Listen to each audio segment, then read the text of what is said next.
Também no Rio, 20 mil pessoas viram a noite das artes marciais no Maracanãzinho. Resolvi pegar, mesmo como amador, mesmo como lutador amador que sou, eu procuro fazer uma boa luta com ele, entendeu? E arrepiar esse homem aí. A principal atração da noite foi o Vale Tudo entre Casemiro Martins, o Rei Zulu, o imperador do Maranhão, contra Rickson Gracie. Zulu, de 34 anos, 1,90 m de altura, pesando quase 100 quilos, entrou primeiro.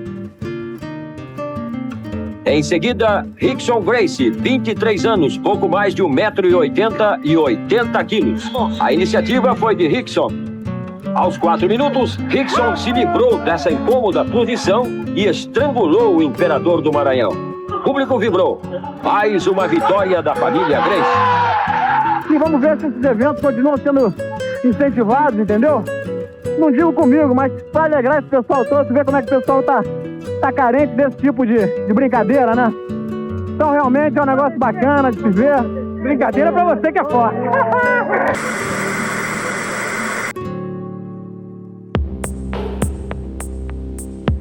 Ele foi rei das ruas cariocas, virou 01 da família Gracie na época dos desafios entre artes marciais pré-vale tudo. Por muito pouco não foi escolhido para lutar no UFC 1 no lugar de Royce Gracie, e ainda assim defendeu a ideologia da família do outro lado do mundo com garra e coração no Japão, se tornando peça fundamental para a criação do saudoso Pride, se tornando dentro e fora dos rings um dos nomes mais icônicos do mundo das lutas. O vídeo começa agora, é sobre um homem que transcendeu o tatame, fez muito pelo esporte e hoje mesmo longe dos rings segue sendo um exemplo de resiliência e luta. Então já deixa o like, se inscreve no canal, eu sou o Coutinho do canal Encarado e hoje vamos conhecer um pouco da história de Rickson Gracie.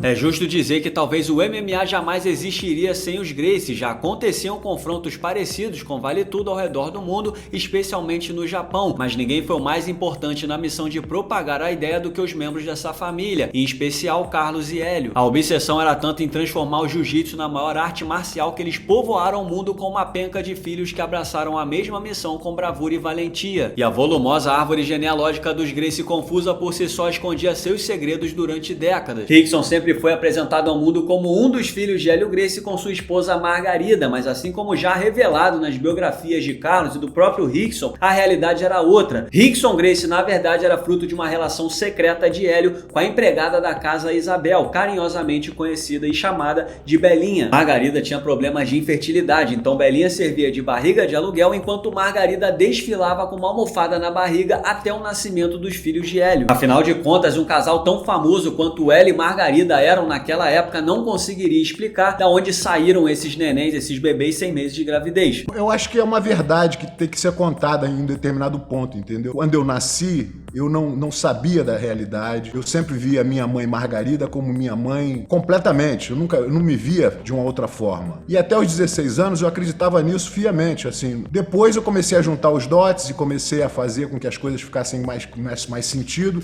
E realmente entendi que a minha verdadeira mãe de sangue foi uma babá que meu pai teve durante muito tempo, e com concordância da minha mãe, eles arrumaram um esquema de tiveram 3 filhos que, na certidão de nascimento, documentação, escola, tudo, a minha vida toda eu sempre fui filho da dona Margarida Gracie. E, na verdade, eu me surpreendi que não era o fato. O cabeça do clã ainda teria mais filhos com Vera, secretária da academia que viraria sua esposa após a morte de Margarida. Rickson só foi descobrir a verdade sobre sua mãe biológica aos 12 anos, quando Hélio levou até um apartamento no bairro de Botafogo, no Rio de Janeiro, para conhecer seus meio-irmãos. Meu pai perguntou assim: meu filho, você gostaria de ter irmãos? Eu falei: sim, papai, mas pergunta mais esquisita, assim, que nessa época, inclusive, eu achava que era filho da minha mãe. Aí ele falou: tá. Aí a gente entrou no carro, saiu, deu uma volta no quarto, tipo, saímos de uma casa no Flamengo. Quando chegamos em Botafogo, entramos num apartamento e subimos ao 6º andar, abriu a porta, aí apareceu uma senhora e, de repente, as cabecinhas apareceram assim por trás dela, assim, eram 4, já, nessa época tinham 4, era o Roker, o Royler, o Royce e a Hérica. A Risse e o Robin ainda não haviam nascido. O número 1 dos Gracie. Muito privilegiado fisicamente, o Rickson sempre mostrou talento na arte suave e despontava como uma das maiores forças da família nos tatames, mas ele só foi alçado ao posto de representante principal do clã no segundo semestre de 1982, quando Royce Gracie faleceu num acidente de asa delta. Royce Gracie, pai do ex-lutador do UFC Hollis Gracie sempre foi apontada por familiares e lutadores da época como um dos maiores, se não o maior talento daquela geração de Gracies, uma pena que sua vida foi abreviada. Rickson tomou a frente da tropa a partir daí, dominando com autoridade todos que enfrentou em torneios de jiu-jitsu na época e enfiando a porrada em quem o desafiasse nas ruas. O Rickson simplesmente virou o homem a ser batido no Rio de Janeiro no final dos anos de 1970 e década de 1980. Inclusive, o Rickson sempre falou aos quatro ventos que nunca sofreu uma derrota na vida, tendo vencido mais de 400 combates, mas o currículo oficial é bem mais curto, afinal, não leva em consideração vitórias nas ruas, academias e praias cariocas. Sejam em lutas de rua, brigas com surfistas, lutadores de luta livre olímpico, jiu-jitsu, competição, peso e absoluto, em seminários, seja em qualquer outra situação, toda vez que eu me confrontei com um oponente, ele foi submetido, não houve ponto, eu nunca ganhei por pontos. E fazendo uma contagem por cima, assim, bem superficial, deu pelo menos 450 lutas. E essa contagem eu acho que foi contada por baixo, assim, bem justinha, porque eu poderia até dobrar isso e é difícil das pessoas negarem esse fato. Quem viu, viu. Quem não viu, infelizmente não temos YouTube lá de trás. O primeiro combate oficial da carreira veio em 1980, vencendo o valente maranhense Rei Zulu em Brasília, e ele admitiu tempos depois que pensou em desistir naquela luta. Numa entrevista ao podcast Mundo da Luta, o Rickson disse o seguinte, abre aspas, o maior desafio mental que eu tive na vida foi na luta contra o Rei Zulu em Brasília, porque eu amarelei no fim do primeiro round, e o meu pai me fez ver que eu poderia vencer aquela luta através da minha força mental. Eu terminei o primeiro round morto, sem forças, disse ao meu pai que eu não aguentava mais e ele me fez ver que eu podia me superar. Foi a partir dali que eu tive a visão que o trabalho mental seria fundamental para eu vencer qualquer luta contra quem quer que fosse, fecha aspas. Rickson e Rei Zulu voltaram a se enfrentar quase 4 anos depois, agora no Maracanãzinho, com nova vitória por matar Leão do lutador mais popular daquela época. Reza a lenda que Rickson venceu mais de 200 combates nos anos 80, muitos deles a portas fechadas em academias, mas o mais icônico de todos tem registro e aconteceu no meio da praia do PP contra Hugo Duarte. O pau cantou, a porrada comeu e o Rickson foi superior, mas membros da luta livre reclamaram que jogaram areia nos olhos de Hugo durante a briga. Fights like this occurred frequently in Brazil, and it was in this kind of environment that the Gracie Academy established itself as the most complete and effective source of instruction of jiu-jitsu in the world. The best chance to win a fight against a bigger and stronger opponent is to close the distance and take him to the ground. My brother, with the colorful trunks, is reacting to the moment-to-moment reality of the fight, and he is deliberately maneuvering his opponent to his doom. Pouco tempo depois, a academia de Hélio foi invadida pela turma da luta livre e ficou acertado que o Rickson daria uma revanche a Hugo ali mesmo, com os Gracie vencendo novamente. Rei no Japão. The Brazilian flag there, Rickson, being from Rio de Janeiro. Rickson, known as maybe one of the greatest, if not the top jiu-jitsu fighters to ever come out of Brazil, got a legendary reputation on the streets of Brazil. O Vale Tudo seguiu ganhando força no Brasil nos anos seguintes, até que Rorion finalmente conseguiu tirar do papel o sonho de organizar um evento nos Estados Unidos para expandir a marca do jiu-jitsu por outros territórios. O nome mais cotado para representar a arte no desafio internacional era Rickson, então eles chegaram à conclusão que escalar Royce, um atleta mais franzino, traria um choque aos leigos quando vencesse lutadores de wrestling, boxe e outras modalidades nos Estados Unidos. O resto da história vocês já sabem, deu muito certo e aquele Royce raquítico venceu verdadeiros brutamontes e faturou as primeiras edições do UFC. O Rickson até aceitou a escolha, mas ele claramente não ficou feliz com a decisão, só que em vez de ficar choramingando, ele tomou para si a missão de liderar a expansão da ideologia da família do outro lado do mundo.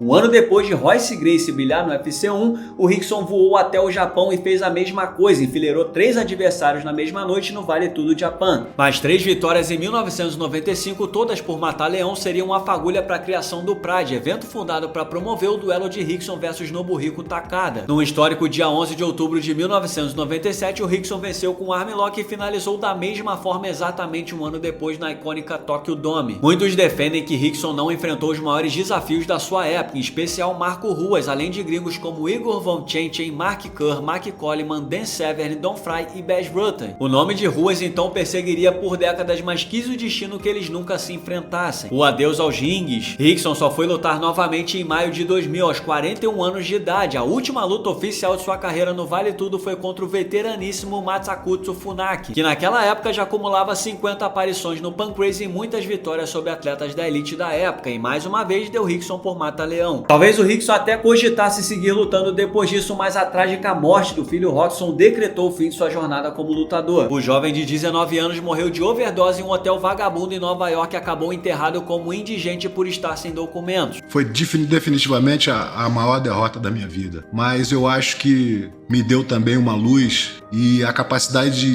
de reganhar a felicidade, porque quando você perde uma coisa muito importante, você morre junto. Não tem como você querer ter uma atitude moral, ou equilibrada, ou racional em cima de uma perda que destrói teu coração. A família toda, todo mundo perdeu os pés. E eu decidi não lutar uma luta importante que eu tinha marcada, tive que desistir, cancelei logo em seguida da luta do Funak, que seria uma luta do Sakuraba, uma luta, no meu caso, milionária, que ia me botar o burro na sombra, seria tudo ótimo. E eu tive que cancelar. E aí começou um outro problema na minha vida, em termos de fazer com que a minha família se ajustasse a essa tragédia, depois sair do problema trágico e reganhar o caminho da felicidade. Aí eu perdi muito tempo, já eram 40 e poucos anos, e aí já os machucados pioraram, e aí não pensava mais em competir. A boa notícia é que o fim da carreira como atleta não significou a saída de Rickson dos holofotes, pelo contrário, abriu portas para outras aventuras como ícone do esporte. Além do clássico documentário Choke, lançado em 1999, o Rickson fez uma ponta no filme Incrível Hulk de 2008, onde interpretou um mestre de Aikido que ajudava Bruce Banner a controlar sua raiva quando distribuía tapas na sua cara. 2 anos depois, ele ajudou nas gravações de Tropa de Elite 2, ensinando jiu-jitsu ao ator Wagner Moura em um dos filmes mais badalados da história do cinema nacional. Rickson voltou ao cenário da luta como treinador durante a ascensão do filho mais jovem Kron, que aterrorizou o mundo do jiu-jitsu com uma incrível série invicta de dezenas de lutas até cair diante de um desconhecido Serginho Moraes no Mundial de 2008. O Kron ainda protagonizou vitórias inesquecíveis no grappling, finalizando Leandro Loi Shiniaoki e enfrentando lendas do esporte como Bochecha e Marcelinho Garcia antes de se dedicar integralmente ao MMA. O pai esteve no corner do filho do início da carreira no MMA até a chegada ao UFC, mas depois ele se afastou. Em 2021, Rickson lançou o livro Respire, que chegou a alcançar o top 10 dos mais vendidos na Amazon nos Estados Unidos. Nessa obra, o lutador conta detalhes da sua infância, como foi crescer no clã Gracie, e relata curiosidades de sua trajetória no esporte. Foi nesse mesmo livro que ele admitiu que não era fã do estilo dos irmãos Dias, que viraram peças fundamentais no treino de Kron no UFC, e por isso ele se afastou. Um homem acostumado a vencer duras batalhas em ringues e tatames agora trava uma luta contra um adversário invisível. Aos 65 anos de idade, o Rickson mudou completamente seu estilo de vida nos Estados Unidos para lidar com o mal de Parkinson, doença que o forçou a rever seus conceitos e hábitos. E essa confirmação do diagnóstico fez eu me sentir um pouco perdido, que é uma situação nova para mim. Mas já com o subconsciente me dando a certeza de que desistir não é uma opção, seja contra uma doença, seja contra uma situação financeira, seja contra uma situação física, não é uma opção desistir, você não deve desistir. Você deve continuar lutando nessa direção. Quando você vê que você não está resolvendo nessa direção, você tem que mudar de direção. Mas nunca desistir. Infelizmente, o Parkinson não tem cura, mas felizmente para Rickson Gracie, um homem forjado no aço que venceu lutas sem tempo e sem regras, não há derrota certa. E mais uma vez, essa lenda do esporte inspira a todos nós como exemplo de resiliência e força, e dessa vez sem precisar usar kimono ou luvas. E aqui vai um salve especial para o jornalista Guilherme Cruz, que cedeu as imagens dessa entrevista especial feita para o MMA Fighting com a lenda Rickson Gracie. E olha só, não vou enganar vocês não, para esse conteúdo ficar pronto eu tive que gastar muitos dias de trabalho, estou cansado, mas eu estou realizado. Eu espero que vocês tenham gostado de assistir o tanto quanto eu gostei de produzir esse conteúdo para vocês, e tô aqui para pedir aquela moral, quem puder deixar um like e hypar o nosso vídeo para o YouTube recomendar para mais pessoas assistirem esse conteúdo especial, eu agradeço de coração. E não se esqueçam também de se inscrever no canal Encarada para receber os nossos conteúdos assim que eles forem ao ar, se você ativar o sininho também. Beleza? Muito obrigado a todos e até a próxima. Mas me conta aí o que vocês acharam da história de Rickson Gracie. Qual a história do mundo das lutas merece ser contada por aqui num conteúdo especial? Comenta aí. Eu comecei a criar uma noção de estrutura estratégica para lidar com esse oponente de uma forma dinâmica, de uma forma positiva. Porque eu sei que eu vou morrer um dia, não estou com medo disso. Mas eu não quero deixar de fazer as coisas que eu teria que fazer para estar na minha melhor posição. Se eu perguntar para você hoje, qual é a coisa mais importante para você, o que você vai me responder? sua vida. Essa resposta foi perfeita. Que você deve se colocar em prioridade para ser a coisa mais importante do seu universo. Por quê? Não porque você seja egoísta, não porque você seja um cara que só pensa em você.